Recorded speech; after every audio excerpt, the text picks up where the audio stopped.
চীনের প্রধানমন্ত্রীর সঙ্গে প্রধানমন্ত্রী তারেক রহমানের বৈঠক আজ। বেশ কয়েকটি চুক্তি ও সমঝোতা স্মারক সইয়ের সম্ভাবনা। প্রধানমন্ত্রীর সফরে জট খুলছে মালয়েশিয়ার শ্রম বাজারে। সমঝোতা স্মারক সংশোধনের সম্মত দুদেশ, স্বচ্ছ প্রক্রিয়া চায় সরকার। চলতি অর্থ বছরের 11 মাসে রাজস্ব ঘাটতি 81,000 কোটি টাকা। নতুন লক্ষ্যমাত্রা অর্জন নিয়ে শঙ্কা, কাঠামো সংস্কারের তাগিদ। আবাসন খাতে 15% মূলধনী কর আরোপকে জুলুম বলছে রিহ্যাব। ঊর্ধ্বমুখী নির্মাণ সামগ্রীর দাম কমেছে, ফ্ল্যাট বিক্রি। বিশেষ টিকাদানের 80 দিন পর কমতে শুরু করেছে হামের প্রকোপ। দ্বিতীয় ডোজে সুরক্ষা আরও বাড়বে বলছেন চিকিৎসকরা। শুভ সকাল। সংবাদ সকালে দেখছিলেন সুপার বোর্ড সংবাদ শিরোনাম, সঙ্গে আছে আমি শাসমিন হাসান। এবার বিস্তারিত। চীন সফরের চতুর্থ দিনে দেশটির প্রধানমন্ত্রীর সঙ্গে বৈঠক করবেন প্রধানমন্ত্রী তারেক রহমান। দ্বিপক্ষীয় বৈঠক শেষে দুদেশের মধ্যে সমঝোতা স্মারক সইয়ে কথা রয়েছে। এছাড়া চীনা কমিউনিস্ট পার্টির আন্তর্জাতিক বিভাগের প্রধান, গুরুত্বপূর্ণ মন্ত্রী, ব্যবসায়ী নেতা ও প্রতিষ্ঠান প্রধানদের সঙ্গে বৈঠক করবেন তিনি। অংশ নেবেন বাংলাদেশ ইনভেস্টমেন্ট ফোরামেও। এর আগে স্থানীয় সময় বুধবার সন্ধ্যায় হাই স্পিড ট্রেনে বেইজিং পৌঁছান প্রধানমন্ত্রী। রেল স্টেশনে তাকে গার্ড অব অনার সহ উষ্ণ অভ্যর্থনা জানানো হয়। বুধবার স্থানীয় সময় সন্ধ্যা 6টার দিকে বেইজিং পৌঁছান প্রধানমন্ত্রী তারেক রহমান। এর আগে দুপুরে চীনের দালিয়ান থেকে হাই স্পিড ট্রেনে সহধর্মিণী ডাক্তার জুবাইদা রহমানকে সাথে নিয়ে বেইজিং এর উদ্দেশ্যে রওনা করেন তিনি। বেইজিংয়ে দিয়াও উইতাই স্টেট গেস্ট হাউসে অবস্থান করবেন তারেক রহমান।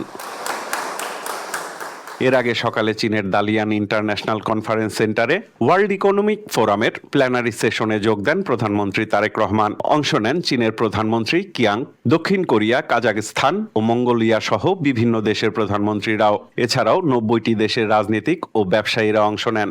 উদ্বোধনী বক্তব্য রাখেন ওয়ার্ল্ড ইকোনমিক ফোরামের সিইও। সম্মেলনের সাইডলাইনে কাজাখস্তানের প্রধানমন্ত্রী ওয়ালজাস বেকতোনেভের সঙ্গে সৌজন্য সাক্ষাৎ করেন প্রধানমন্ত্রী। বৈঠকে দুই দেশের মধ্যে দ্বিপক্ষীয় সম্পর্ক আরো জোরদারের ওপর গুরুত্ব আরোপ করেন তিনি। এছাড়া কাজাখস্তানে দক্ষ জনশক্তি পাঠানো, নবায়নযোগ্য জ্বালানি, ডিজিটাল কাঠামো, প্রযুক্তি, কৃষি, ব্যবসা এবং খাদ্য প্রক্রিয়াজাতকরণ খাতে দুই দেশের বাণিজ্য ও বিনিয়োগ সম্ভাবনা নিয়েও আলোচনা হয়। পরে চীনের 3টি শীর্ষ অবকাঠামো প্রতিষ্ঠানের চেয়ারম্যানদের সঙ্গে বৈঠক করেন প্রধানমন্ত্রী। এ সময় বাংলাদেশের অবকাঠামো উন্নয়নে চীনা বিনিয়োগ বাড়ানোর আহ্বান জানান তিনি। বৃহস্পতিবার চীনা কমিউনিস্ট পার্টির আন্তর্জাতিক বিভাগের প্রধান সহ কয়েকজন গুরুত্বপূর্ণ ব্যক্তির সঙ্গে প্রধানমন্ত্রীর সাক্ষাতের কথা রয়েছে। প্রধানমন্ত্রী তারেক রহমানের বেইজিং পৌঁছানোর মধ্য দিয়ে সফরের মূল আনুষ্ঠানিকতা শুরু হচ্ছে।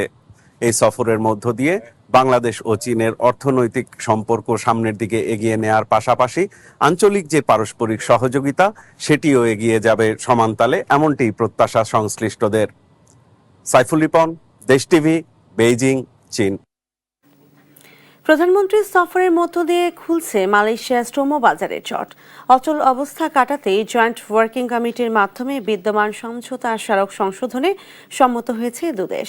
প্রবাসী কল্যাণ প্রতিমন্ত্রী জানান, কিছুটা সময় লাগলেও স্বচ্ছ প্রক্রিয়ায় কর্মী পাঠাবে সরকার। আর বিশেষজ্ঞরা বলছেন, শুধু আমলা নির্ভর জয়েন্ট ওয়ার্কিং কমিটি দিয়ে সমস্যার সমাধান আসবে না। তৌফিক মাহমুদ মুন্নার বিশেষ রিপোর্ট। দীর্ঘ 2 বছরের বেশি সময় ধরে বন্ধ মালয়েশিয়ার শ্রম বাজার। 2024 সালের 1 জুন থেকে দেশটির শ্রম বাজার বিদেশিদের জন্য বন্ধ হয়ে যায়। সেই সময় প্রায় 17,000 বাংলাদেশি কর্মী মালয়েশিয়া প্রবেশ করতে পারেনি। নতুন সরকার দায়িত্ব নিয়ে প্রথমেই মালয়েশিয়া সফর করেন প্রধানমন্ত্রী তারেক রহমান। 22 জুন দেশটির প্রধানমন্ত্রী আনোয়ার ইব্রাহিমের সঙ্গে একান্ত বৈঠকে উঠে আসে শ্রম বাজার ইস্যু। প্রস্তাব দেওয়া হয় চলমান সমঝোতা স্মারক সংশোধনের। এ নিয়ে যৌথ বিবৃতি দেয় দুই দেশই। 33 দফা যৌথ বিবৃতিতে মালয়েশিয়ার উন্নয়নে বাংলাদেশি কর্মীদের অবদানের প্রশংসা করা হয়। নতুন শ্রমিক নিয়োগের প্রস্তাব বিবেচনার পাশাপাশি বিদেশি শ্রমিক কোটা অনুমোদন নিয়োগকর্তার চাহিদা ও খাতভিত্তিক সীমার উপর নির্ভর করবে। সেই সঙ্গে প্রতিযোগিতামূলক নিয়োগ প্রক্রিয়া নিশ্চিতের কথা বলা হয় যৌথ বিবৃতিতে। এ নিয়ে জয়েন্ট ওয়ার্কিং গ্রুপের বৈঠকের মাধ্যমে বিদ্যমান সমঝোতা স্মারক পর্যালোচনা করে নতুন স্মারকের ভিত্তি তৈরির কথা জানায় দুই দেশ। প্রধানমন্ত্রী মালয়েশিয়া সফরে শ্রম বাজার নিয়ে জট খুলেছে বলে জানিয়েছেন প্রবাসী কল্যাণ প্রতিমন্ত্রী নুরুল হক নূর। তিনি বলেন, চলমান সমঝোতা স্মারক সংশোধন মামলা নিষ্পত্তিতে কাজ করবে জয়েন্ট ওয়ার্কিং গ্রুপ। সহসায় না খুললেও শ্রম বাজার সিন্ডিকেট মুক্ত করতে চায় সরকার। আমাদের এখান থেকে 3টে মামলা হয়েছিল, মানব পাচার, অর্থ পাচার, দুর্নীতি, 3টে মামলা হয়েছিল। তাহলে মানব পাচারটা বাংলাদেশ থেকে কোথায় হয়েছে? মালয়েশিয়া হয়েছে। এখন মালয়েশিয়ার বিরুদ্ধে অভিযোগ থাকলে তো মালয়েশিয়া সেই অভিযোগ তো মানে অ্যাকসেপ্ট করবে না। তাহলে এই মামলা যেটা একটা হয়েছে এটা একটা সমাধান। তারপরে মানি লন্ডারিংয়ের একটা বিষয় ছিল। তো এই সমস্ত বিষয়গুলোর আইনগত একটা প্রতিকার এবং দুই দেশের জয়েন্ট ওয়ার্কিং কমিটিও হয়তো এগুলো নিয়ে একটু কাজ করে যেন একটা বিবৃতির মাধ্যমে যেন পুরো বিষয়টা পরিষ্কার করতে পারে যে না এখানে কি হয়েছে বা কি হয়নি। আর এদিকে অভিবাসন বিশেষজ্ঞরা বলছেন দুই পক্ষের সহযোগিতা ছাড়া শ্রম বাজার খোলা অসম্ভব। আমলাতান্ত্রিক জটিলতা কমানোর পরামর্শ দেন এই অভিবাসন বিশেষজ্ঞ। যে জয়েন্ট ওয়ার্কিং গ্রুপ আছে, এখন জয়েন্ট ওয়ার্কিং গ্রুপটা আসলে কি? দুই সরকারের কিছু সরকারি প্রতিনিধিরা, এবং এখন পর্যন্ত যেটা হয় বেশিরভাগ সময়ই সেখানে সরকারি প্রতিনিধি মানে ওখানে যেমন আমাদের লেবার কাউন্সিলর থাকেন অথবা দূতাবাসের যদি আরও কেউ থাকেন অ্যাডিশনাল হয়তো ওটুকুই, অর্থাৎ একটা কূটনৈতিক আমলাতান্ত্রিক আলাপ আলোচনা। সেখানে ব্যবসায়ীরা নাই, সেখানে এই বিষয়টাকে জটিলতাগুলোকে মুক্ত করার ব্যাপারে যারা তারা নাই। আবার এই ড্রাফট এমওইউ যেটা হয় সেটা আবার অন্য কারোর সাথে শেয়ার করা হয় না। সো এখানে রাগঢাকের কিছু আসলে নাই, কারণ এখানে কিছু টেকনিক্যাল ব্যাপার থাকে। আর বাইরার দাবি বারবার বন্ধ হচ্ছে, যথাযথ প্রক্রিয়ায় শ্রম বাজার খোলা জরুরি। সিন্ডিকেট বন্ধের জোর দাবিও জানায় বাইরা নেতৃবৃন্দ। এটি কোনো ছোট সেক্টর না, হুট করে একটা সিদ্ধান্ত নেওয়ার কারণে যদি আমাদের প্রধানমন্ত্রী মানে মনোপত কোনো জায়গায় না এসে এই কর্মী চুক্তি বলেন, সমঝোতা স্মারক বলেন, যেটি উনি করতে চান, আমি যতটুকু জানি উনি এইবার একটি চুক্তি করতে চান এমওইউ থেকে সরে গিয়ে। তৌফিক মাহমুদ মুন্না, দেশ টিভি, ঢাকা। টানা বৃষ্টি ও উজানের ফলে কিশোরগঞ্জে নিম্নাঞ্চলে পানি বাড়তে থাকায় বন্যা নিয়ে বাড়ছে উদ্বেগ। পরিস্থিতি জানাতে সরাসরি যুক্ত হচ্ছেন সহকর্মী তোফায়েল আহমেদ। তোফায়েল, পানি কতটা বেড়েছে এবং মানুষের দুর্ভোগ ও প্রশাসনের কোনো তৎপরতা দেখছেন কিনা? সাজদিন, ধন্যবাদ আপনাকে। আসলে যেমনটি বলছেন, কিশোরগঞ্জে কিন্তু টানা কয়েকদিনের বৃষ্টি এবং উজানের যে পাহাড়ি ঢল, সেই ঢলে কিশোরগঞ্জের বিভিন্ন যে নদ নদীর পানি সেটি কিন্তু বৃদ্ধি কিন্তু অব্যাহত রয়েছে। আমি এখন যেখানে দাঁড়িয়ে আছি, কিশোরগঞ্জের যে হাওরের যেই প্রবেশদ্বার বালিখোলা যেই ঘাটটি রয়েছে, সেখানে আমার ঠিক পেছনেই এখানকার যেই নদীটি রয়েছে। আমরা আসলে গত সপ্তাহে আসলে যেটি দেখেছিলাম যে পানির যেই বাড়ার যে বিষয়টি, সেটি কিন্তু ইতিমধ্যে কিন্তু গত 3-4 দিনে কিন্তু অনেক পানি কিন্তু এখানে বেড়েছে। এবং আসলে আমরা এখানে স্থানীয়দের সাথে আসলে আমরা কথা বলেছিলাম, তারা আসলে যেমনটি বলছেন, এখন আসলে হাওরের যে অবস্থা, সেটি কিন্তু কোথাও কিন্তু শুকনা, কোথাও পানি, এই অবস্থাতে কিন্তু রয়েছে। এতে করে বিভিন্ন জায়গায় কিন্তু তারা যাতায়াত করতে কিন্তু তাদের একটি ভোগান্তি পোহাতে হচ্ছে বলে আমাকে তারা জানিয়েছেন। এবং এখানকার যে সবচেয়ে বেশি যে কষ্টে যারা রয়েছেন, যে বয়স্ক যারা রয়েছেন এবং স্কুল কলেজগামী যে শিক্ষার্থীরা রয়েছেন, তারা কিন্তু সময় মতো তাদের যে শিক্ষা প্রতিষ্ঠানগুলোতে যেতে কিন্তু ভোগান্তি পোহাতে হচ্ছে বলে আমাকে জানিয়েছেন। এবং এখানকার যে বেশ কয়েকজন ব্যবসায়ীদের সাথে আমার কথা হয়েছিল, তারা আসলে যেটি বলছেন যে পণ্য পরিবহনের ক্ষেত্রেও কিন্তু কিছুটা ভোগান্তি পোহাতে হচ্ছে। এছাড়া আপনাকে যদি একটু জানিয়ে রাখি যে এই পানির উজানের থেকে যে নেমে আসা ঢল, সেটিতে কিন্তু বিভিন্ন নদ নদীর স্রোতের যে তীব্রতা, সেটি কিন্তু বৃদ্ধি পেয়েছে। এবং এখানকার বিভিন্ন গ্রামগুলোতে কিন্তু যে নদী ভাঙ্গনের যে বিষয়টি, সেটিও কিন্তু আমরা দেখেছি। আমরা কথা বলেছিলাম পানি উন্নয়ন বোর্ডের সাথে, তারা আসলে যেমনটি জানিয়েছেন যে ইতিমধ্যে কিন্তু পানির যে বৃদ্ধি, সেটি কিন্তু অব্যাহত রয়েছে এবং গত 24 ঘন্টায় কিন্তু পানি প্রায় 3 থেকে 4 সেন্টিমিটার পানি বেড়েছে বলে আমাকে জানিয়েছেন। এবং তারা আসলে যেটি বলছেন যে কোথাও কোনো বিপদ সীমার উপর দিয়ে প্রবাহিত যে বিষয়টি, সেটি কিন্তু এখন লক্ষ্য করা যায়নি। তবে যদি এইভাবে পানি বৃদ্ধি যদি অব্যাহত থাকে, তাহলে কিন্তু যে বন্যা যে পরিস্থিতি, সেটি কিন্তু আশঙ্কা করছেন পানি উন্নয়ন বোর্ড। তো সবকিছু মিলিয়ে প্রশাসনের তরফ থেকে কিন্তু আমরা যে নদীর যে ভাঙ্গনের যেসব জায়গাগুলো রয়েছে, সেগুলো থেকে কিন্তু তারা যে ছোট ছোট ভাবে প্রাথমিক যেই যে প্রক্রিয়া, সেটি কিন্তু তারা ইতিমধ্যে কিন্তু সম্পন্ন করছেন। তো এই ছিল কিশোরগঞ্জের হাওর থেকে আমার কাছে সবশেষ তথ্য। ধন্যবাদ তোফায়েল। কিশোরগঞ্জে বন্যা নিয়ে বাড়ছে উদ্বেগ এবং সেই বিষয়ে বিস্তারিত জানাচ্ছিলেন সহকর্মী তোফায়েল আহমেদ। দেশের অর্থনীতির প্রাণশক্তি রাজস্ব। চলতি অর্থ বছরের 11 মাসে জাতীয় রাজস্ব বোর্ডের আদায়ে ঘাটতি দাঁড়িয়েছে 81,442 কোটি টাকা। সংশোধিত লক্ষ্যমাত্রার তুলনায় আদায় কম 18% বেশি। এমন বাস্তবতায় নতুন অর্থ বছরে আরও উচ্চ রাজস্ব লক্ষ্যমাত্রা নির্ধারণ করেছে সরকার। অর্থনীতিবিদরা বলছেন, কাঠামোগত সংস্কার ছাড়া এই লক্ষ্য অর্জন অত্যন্ত কঠিন। শাহিনুল ইসলাম সাগরের বিশেষ প্রতিবেদন। জাতীয় রাজস্ব বোর্ডের সবশেষ তথ্য বলছে, চলতি অর্থবছরের 11 মাসে রাজস্ব আদায় হয়েছে 3,60,000 কোটি টাকার বেশি। যদিও এই সময়ে ইতিহাসে সর্বোচ্চ আদায়, তবুও লক্ষ্যমাত্রা থেকে পিছিয়ে রয়েছে 81,442 কোটি টাকা।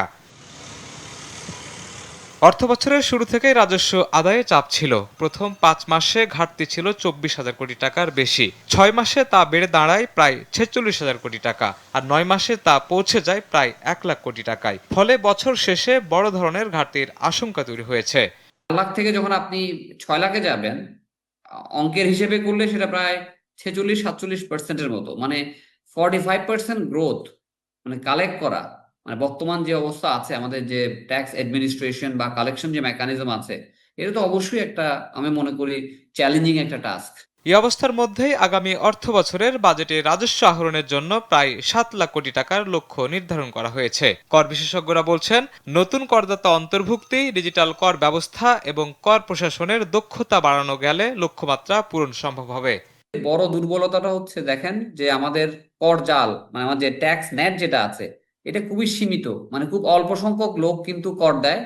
আবার যারা ধরেন কর দেয়, সবাই কিন্তু রিটার্নও দেয় না। অর্থনীতিবিদরা বলছেন, দেশের কর জিডিপি অনুপাত এখনো দক্ষিণ এশিয়ার অনেক দেশের তুলনায় কম। তাই এনবিআর এর রাজস্ব আহরণের ব্যর্থতা রোধ করতে জোর দেন। যা আমাদের আহরণ করা উচিত তার অর্ধেকও আমরা আহরণ করতে পারছি না। এখানে একটা ব্যর্থতা, এবং এই যে ব্যর্থতাটা, রাজস্ব আহরণে এই যে ব্যর্থতা, এই ব্যর্থতাই কিন্তু আমাদেরকে ওই ঋণ নির্ভরতা বলেন।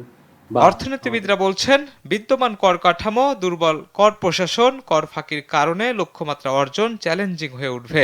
ফলে ঋণ নির্ভরতা বাড়ার আশঙ্কা দেখছেন তারা। ক্ষমতার মধ্যে যদি রাখতে চাই, তাহলে একদিকে যেমন আমাদেরকে রাজস্ব আদায় বৃদ্ধির জন্য সর্বতোক প্রচেষ্টা নিতে হবে, যেখানটায় সম্ভাবনা আছে। অর্থনীতিবিদদের মতে, বাস্তবসম্মত লক্ষ্য নির্ধারণ এবং কার্যকর সংস্কারই হতে পারে রাজস্ব ঘাটতির দুষ্টচক্র থেকে বেরিয়ে আসার প্রধান পথ। ইতিহাসের সর্বোচ্চ বাজেটের সঙ্গে এসেছে বড় রাজস্ব লক্ষ্যমাত্রাও, কিন্তু অতীতের আদায় সক্ষমতা এবং বর্তমান অর্থনৈতিক বাস্তবতা বিবেচনায় এই লক্ষ্য অর্জন সহজ হবে না বলে মনে করছেন অর্থনীতিবিদরা। শাহিনুল ইসলাম সাগর, দেশ টিভি, ঢাকা। প্রস্তাবিত 2026-27 অর্থ বছরের বাজেটে আবাসন খাতে 15% মূলধনী কর আরোপের ঘোষণা দিয়েছে সরকার, যাকে জনগণের জন্য জুলুম হিসেবে দেখছে দেশের আবাসন ব্যবসায়ীদের শীর্ষ সংগঠন রিহ্যাব। এদিকে বাজেটের প্রভাব পড়েছে নির্মাণ সামগ্রীর দামে। এরই মধ্যে দাম বেড়েছে 12% পর্যন্ত। এতে ফ্ল্যাট বিক্রি কমেছে 60%।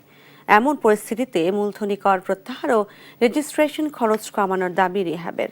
মাগদুরা মিতি রিপোর্ট।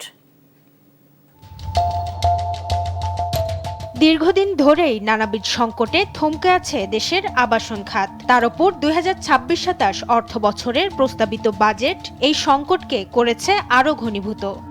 মাননীয় সদস্যবৃন্দ, নতুন বাজেটে বিলেট থেকে উৎপাদিত প্রতি মেট্রিক টন রডের ওপর ভ্যাট 2,700 টাকা থেকে বাড়িয়ে 3,400 টাকা করার প্রস্তাব করা হয়েছে। সেই সঙ্গে বাজেট পরবর্তী ইট, সিমেন্ট সহ প্রধান নির্মাণ সামগ্রীর মূল্য বেড়েছে প্রায় 10 থেকে 12%, যার প্রভাব পড়েছে আবাসন খাতে। 60% মতো কমেছে ফ্ল্যাট বিক্রি।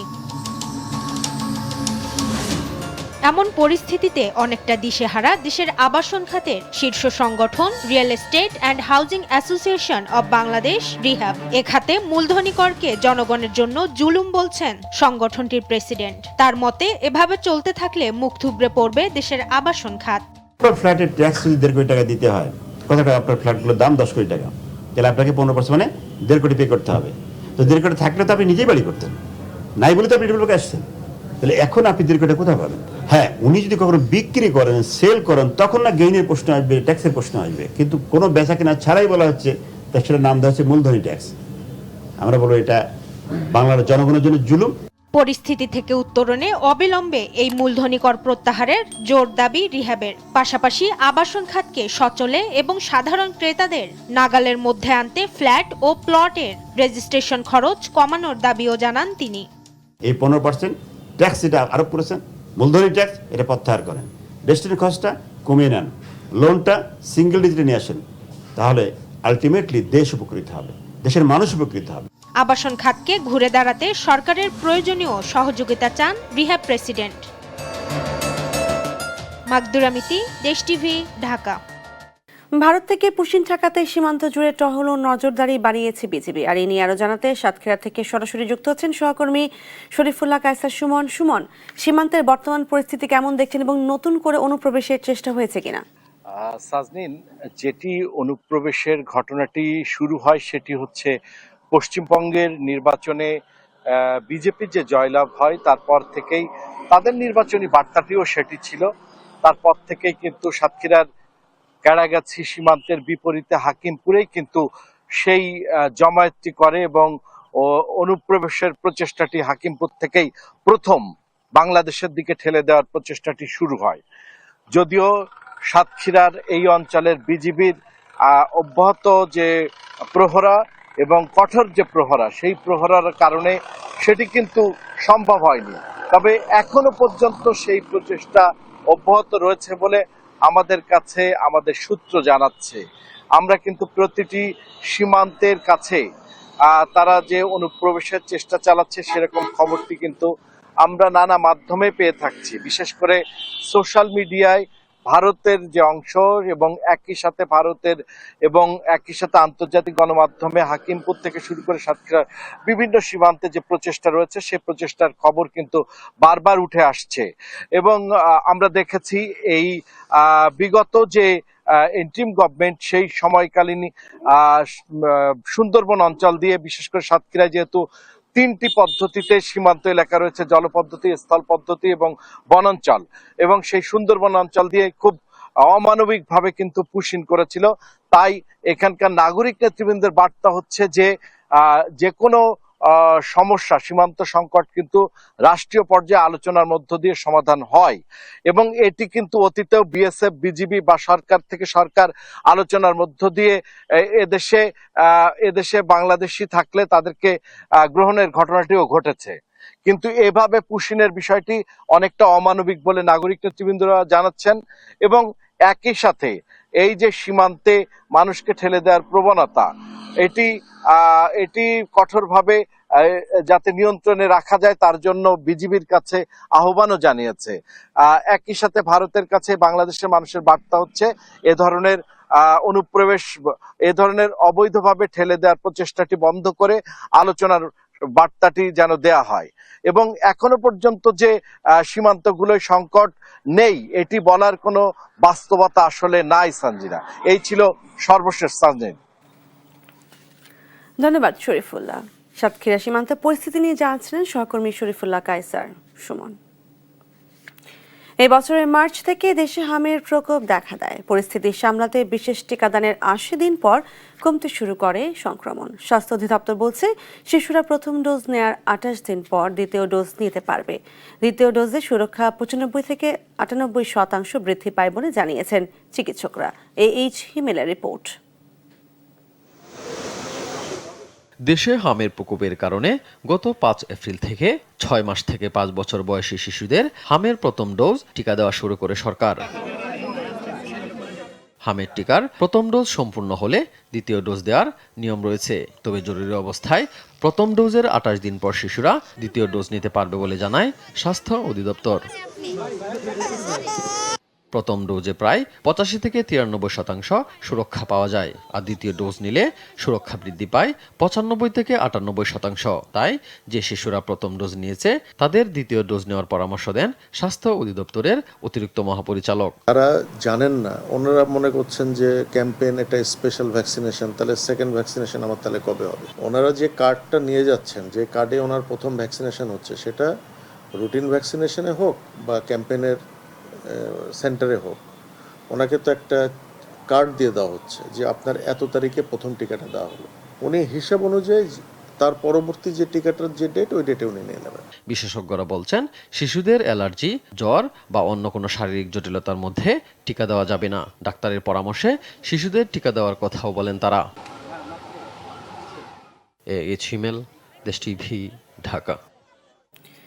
কুষ্টিয়ার মিরপুরে অস্তিত্বহীন উন্নয়ন প্রকল্পের নামে ৩৪ লাখ টাকা আত্মসাতের অভিযোগ উঠেছে উপজেলা প্রশাসনের বিরুদ্ধে। যদিও এসব প্রকল্প সম্পর্কে কিছুই জানেন না বাস্তবায়ন কমিটির সভাপতিরা। দেশ টিভির অনুসন্ধানে উঠে আসে প্রকল্প বাস্তবায়নের নামে সরকারি অর্থ লুটপাটের ভয়াবহ চিত্র। নাহিদ হাসান তিতাসের প্রতিবেদন।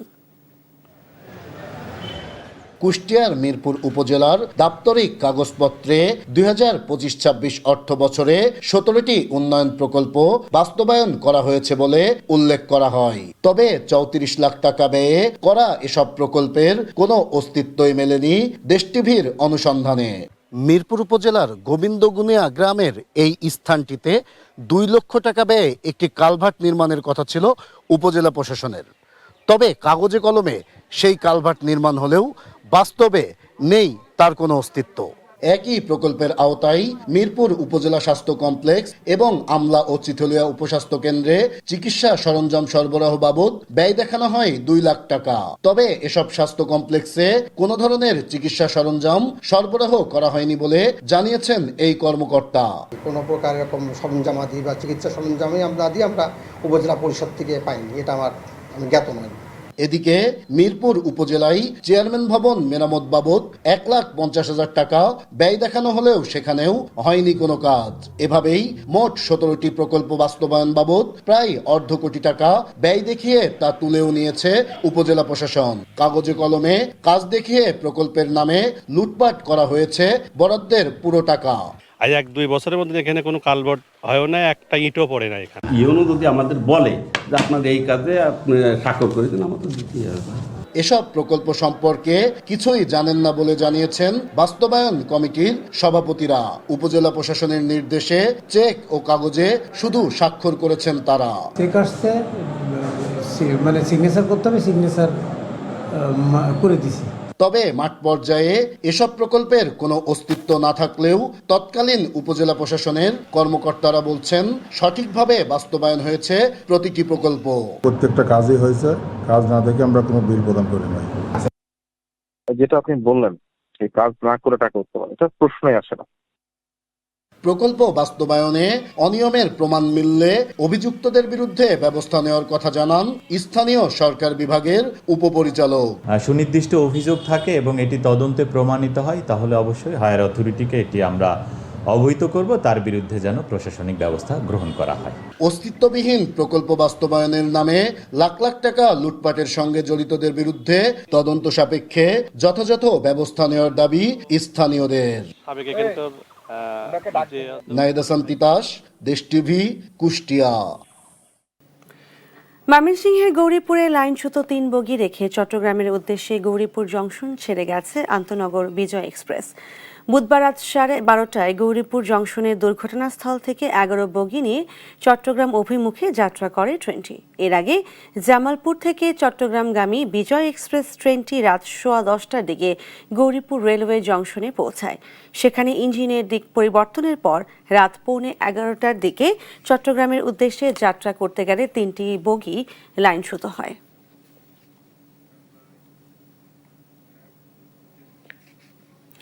উচ্চ রক্তচাপ ও ডায়াবেটিসের মতো রোগ নিয়ন্ত্রণে বগুড়ার 11টি উপজেলা স্বাস্থ্য কমপ্লেক্সে যাত্রা শুরু করেছে এনসিডি কর্নার। সেখানে চিকিৎসকদের পরামর্শ মিললেও রোগীরা পাচ্ছেন না প্রয়োজনীয় ওষুধ। অপারেশন পরিকল্পনা এবং পর্যাপ্ত অর্থ বরাদ্দের অভাবে এই সংকট তৈরি হলেও সমাধানে কর্তৃপক্ষের নেই কোনো উদ্যোগ।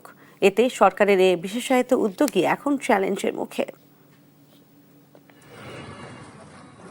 গেল বছর বগুড়ার 11টি উপজেলা স্বাস্থ্য কমপ্লেক্সে চালু হয় digitalized non communicable disease NCT corner. সরকারের স্বাস্থ্য মন্ত্রণালয়ের non communicable disease control programme এবং ন্যাশনাল হার্ট ফাউন্ডেশনের সহযোগিতায় এই কার্যক্রম পরিচালিত হয়। শুরুতে ব্যাপক সাড়া মিললেও বর্তমানে ওষুধ সংকটে অনেকটাই মুখ থুবড়ে পড়েছে এই সেবা কার্যক্রম।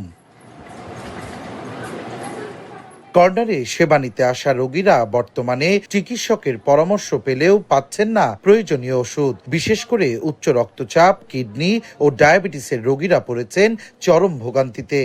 ডায়াবেটিস, প্রেসার এগুলোর রোগী বেশি আসে, কিন্তু যে তুলনায় রোগী সেই তুলনায় ওষুধ কিনতেই পারি না। গরিব মানুষ গাড়ি ভাড়া দিয়ে আসে আমার 600-700 টাকা, মানে দোকানদার বলে 600-700 টাকা নেয়, কিন্তু 600-700 টাকা দিব কোত্থেকে? ডাক্তারের কাছে গেলাম, তাই বললো যে ওই জায়গায় যান, ওটি যে কিছু বলে কি করবেন আগে তারা সেই ব্যবস্থা ওষুধ দিবে। তা ওষুধ এখনো পাইনি বাবা। আমার একটু প্রেশারের সমস্যা, আমি যদি একটু প্রেশারের ওষুধ পাই তাহলে সরকার যদি আমাকে সাহায্য করে তাহলে খুবই ভালো হবে। স্বাস্থ্যকর্মীরা জানান, এনসিটি কর্নারের জন্য সবশেষ ওষুধের চালান আসে এ বছরের জানুয়ারি মাসে, সেটাও প্রয়োজনের তুলনায় অনেক কম। গত 3-4 মাস হলে আমাদের ওষুধ ঠিক মতো সাপ্লাই থাকতেছে না, যার কারণে রোগীরা ফলোআপে ঠিক মতো আসতেছে না। ফলোআপে না আসার কারণে হৃদরোগে মৃত্যু ঝুঁকির বাড়তিছে। ওষুধটা যদি অ্যাভেলেবেল করা যায় তাহলে আমরা সেবাটাও নির্বিঘ্নে দিতে পারি এবং এটা সবার জন্য একটা সুফল বয়ে আনবে। পর্যাপ্ত অর্থ বরাদ্দের অভাবে সরকারের এই বিশেষায়িত উদ্যোগে স্থবিরতা দেখা দিয়েছে বলে জানিয়েছেন সংশ্লিষ্ট কর্মকর্তারা। সরকারের সঙ্গে এবং আমাদের ঊর্ধ্বতন কর্তৃপক্ষের সঙ্গে আমরা যোগাযোগ করেছি এবং এই ব্যাপারে উনি সর্বাত্মক সহযোগিতা করবে এবং আগামী 26-27 অর্থ বছরে এখান থেকে একটা উল্লেখযোগ্য বাজেট থাকবে এবং যেখানে এই এনসিডি রোগী, বিশেষ করে এই নন কমিউনিকেবল ডিজিজ সংক্রান্ত যে রোগীগুলো, এগুলোর জন্য একটা বিশাল সুবিধা থাকবে। সামনে ডিটিপির মাধ্যমে যদি এই প্রজেক্টগুলো চালু হয়, সেক্ষেত্রে আমাদের সরকারিভাবে প্রেশার এবং ডায়াবেটিসের ওষুধগুলো সরবরাহ সংকটটা দূরীভূত হবে। ডিজিটাল এই সেবা ব্যবস্থা টিকিয়ে রাখতে দ্রুত ওষুধ সরবরাহ এবং প্রয়োজনীয় অর্থ বরাদ্দ নিশ্চিতের দাবি সবার। সঞ্জু রায়, দেশ টিভি, বগুড়া। শেরপুর সীমান্তে সন্ধ্যা নামলেই মাঠে নামে মাদক চোরাচালান চক্র।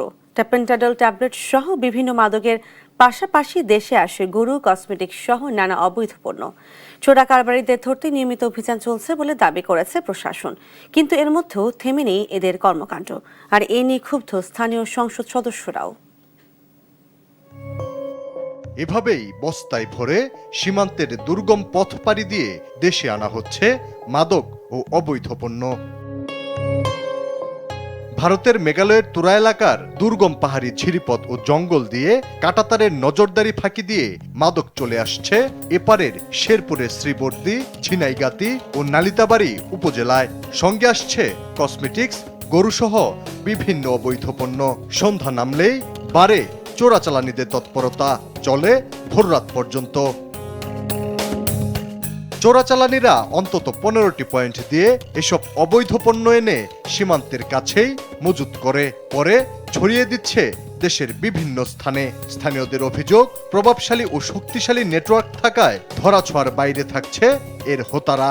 নাইগাতি উপজেলায় সর্বোচ্চ গারো পাহাড়ে বাঁকাকুড়া নামে একটা গ্রাম আছে, যেখানে চাউলের মতো মাদক বিক্রি হয়। প্রকাশ্যে দিনে আপনি মাদক বিক্রি করতেছে। সমাজে যাদের প্রভাব আছে তাদের সামনে মাদক বিক্রি করতেছে, তারাও নিশ্চুপ থাকে, প্রশাসনও নিশ্চুপ। মাদকের আমদানি অতিরিক্ত হওয়ায় ঘরে ঘরে এখন মাদক সেবী তৈরি হচ্ছে। যারা চোরা কারবারির সাথে জড়িত তাদেরকে আইনের আওতায় এনে কঠোর সাজা দিতে হবে। তো এটি যদি অতি দ্রুত আমাদের আইন শৃঙ্খলা রক্ষাকারী বাহিনী সহ অন্যান্য বাহিনী যদি এটি নিয়ন্ত্রণে আনতে না পারেন, তাহলে কিন্তু আমাদের সমাজ ব্যবস্থা ক্ষতির মুখে পড়বে। বিজিবির সঙ্গে যৌথভাবে সীমান্তে নজরদারি করার কথা বলছে পুলিশ।